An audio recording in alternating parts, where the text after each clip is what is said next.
Hello viewers, my name is Adam. Yeah, I'm Aaron. And this is Sticky Media Productions bringing you a television series review.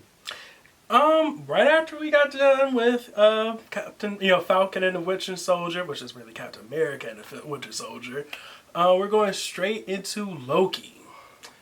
And I've sensed a pattern here now with watching 3 Disney Plus Marvel shows. Yep.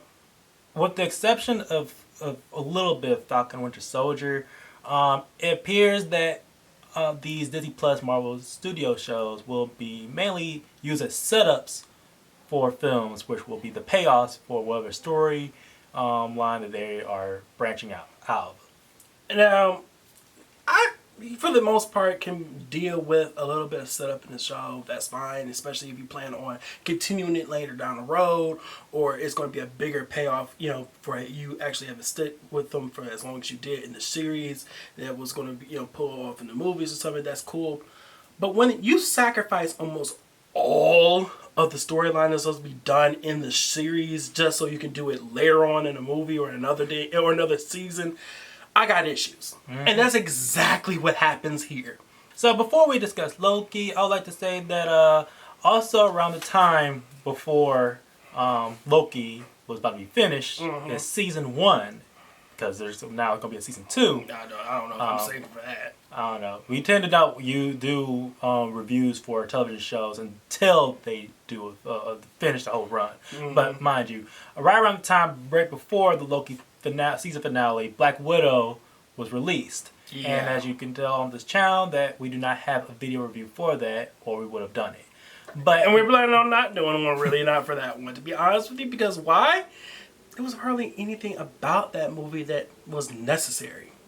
Well, yeah, it just introduced the next set of characters that will be introduced that will be more prominent in Phase 4 or 5 or whatever, how many phases they plan on doing for the Marvel Cinematic Universe. Mm-hmm. But if you do want to know what we officially know about, basically felt about Black Widow and other films that we have unfortunately don't have the time to do full-on videos, I would like to direct you to either our Instagram or Twitter accounts, as we have posted written reviews, very brief but very concise details about how we feel about them with, because it's just too it's just so much on our plate. There's so much movies, and we got structured things as we can do them.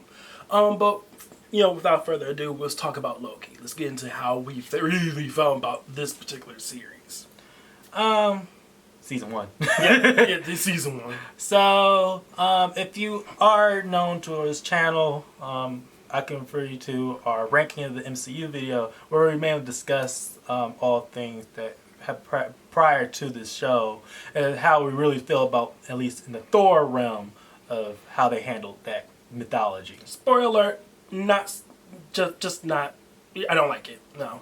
It's very telling how as much comic book how many comic book aspects that Kevin Feige was able to do throughout the entire run of the MCU.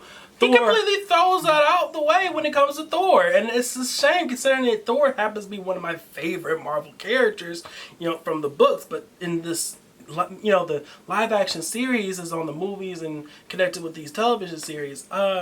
They throw out the mysticism and the wonder and the godly aspects of them in favor of trying to tie them into the space aspects of Marvel, and I'm like, you can do that while also being having all those fantasy elements as well. Mm-hmm. As messed up and screw up as the DCU, they tend to still embrace the magic, fantasy, and the sci-fi and the grounded aspects to that in that universe, as haphazard as that is. That's another discussion, but you can clearly tell the difference between what makes a DCU film and what's making an MCU film. Very true.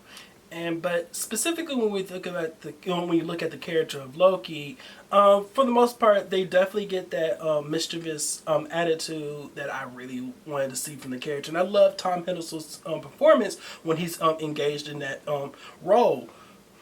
But that's really the only thing that I really find wonderful about that character is that he brings that that personality to him.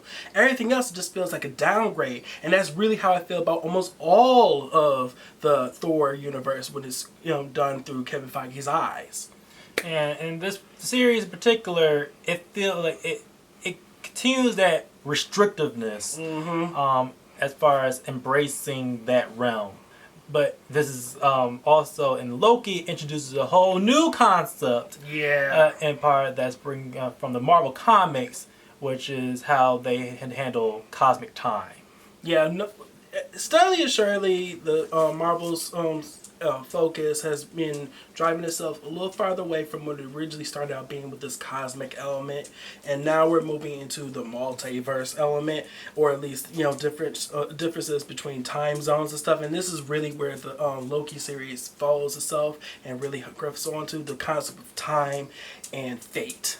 And they mainly do this through the bureaucratic lens of the TVA. It could have been good, but I just found that concept was done better in other series and in another media. Specifically, when I looked at the TVA and how they structured it and what it was doing, I couldn't stop but help and think about a series of, at least a video game series called Control. It's not a series; it's just one game. Well, yeah, it's just one game, but I'm like, I feel as though that was done better in Control and stuff like that. So I was like, I don't know. I saw what they were trying to do with it. It was a cool concept, but at the same time, I was like, could have done without it. And I question this, how they executed on this series, especially with how much exposition that they had to do, because this is like they very, through its 6-episode run, there is a lot of exposition being told. It's talk all the time.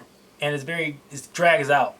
And it's very slow in pace at a lot of the times. I question why Disney Plus will even have a series like this, especially if you're aiming at this for younger viewers. Look, multiple times I felt myself trying to look at the clock and trying to figure out, okay, so how long is it going to take me to get to this point? Are y'all done talking about explaining this particular element?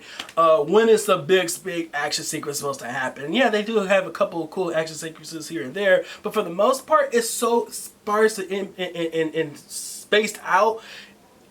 There's nothing really there for you to really sink your teeth into, unless of course you're a die-hard Marvel fan. For everybody else, it's like, what's the point of watching the series if all you're going to do is sit down and there's multiple times where you have individuals just sitting down and discuss things that was happening when you could have just showed it happening, or at least alluded to it a little bit earlier on or a little further on with an actual cool sequence of me actually seeing it. And it's a lot of it's discussed throughout this. All this is mainly talking through a lot of the new characters are introduced. Now, Top Hiddleston, again, we're mentioning him. He is the star of the show. But this series dealing with the multiverse stuff. Don't be surprised if you see different versions of him. That's true. What type of variations they see. That's for you to see for yourself if you will decide to watch this season. Newcomers into the series of veteran actor Owen Wilson. He arrives to make his MCU debut. And it's the character of Morpheus, I think. A stripped down version of the character counterpart, but with Owen Wilson's usual charm. It's Owen Wilson that is Owen Wilson's best. I mean, that's like. He plays himself. It's like he did. Really, that's all he did. Also, newcomers Gugu Mbatha-Raw makes her MCU debut as the character Renona. What was her name? Especially with Renslayer. That's the Renslayer. Renslayer. Yeah, that's what he's playing. And yeah, if you know Marvel lore, you know the comic books, you know where that particular character lies, you'll get a grasp where the series was trying to go with. She was okay, but at the end of the day, I was like, it could have been done way better. Yes, and as well as all the other characters, as in the TVA, they basically populate this realm. But so with a movie budget that they have, it feels though that they kind of it still felt very restrictive. I'm going to call people hypocrites in this regard. When it's very talking exposition, as far as when they decide they have this issue with other films that does the exact same thing, but not even nearly to the same extent that they did it in this series. and they're going to most likely get this movie, this series, a pass. Just because it's a Marvel flick. From looking at some interviews, the set design, set design, you can tell that some sets are obviously just CGI backgrounds, but there was an effort to make actual real construction sets for the characters. And some of them look really cool. I like some of the art design. Like, that's probably one of the few saving graces of this series. They had some really cool design backgrounds that was done for the series. Another highlight we want to probably discuss, with very few that's actually that we have to admit in the at least this show in particular, is the score for it. Yeah, it has a really great score. I really did enjoy it. Something that MCU struggles to do multiple times. Who knows if they're going to actually really recycle it to bring it backwards for this particular, especially for this. I feel as though that was a really cool score to have for the character of Loki and what he was trying to go through in this series, where you actually felt the journey through his, through the score, playing around with him. But the biggest issue that Marvel tends to have with these movies is that they never really stay true to keeping those particular kinds of scores. I think there's only maybe one or two of them that they actually recycle and decide to bring backwards and forwards for multiple points of the franchise. But other than that, they'll make a really good one here, but they'll just leave it alone or just forget about it, and then they create a whole other new one that actually just like it's a blip or it doesn't really matter.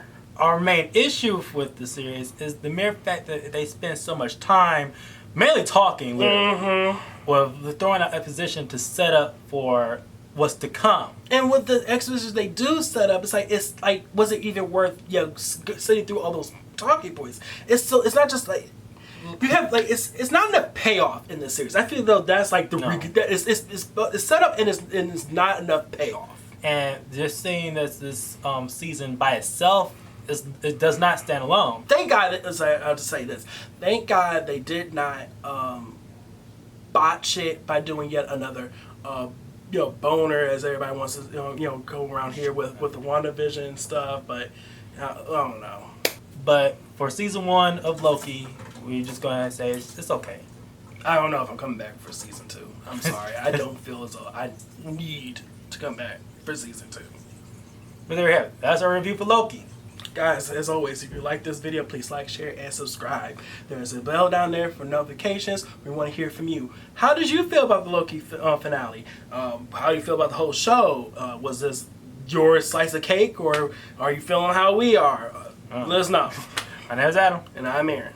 See you later.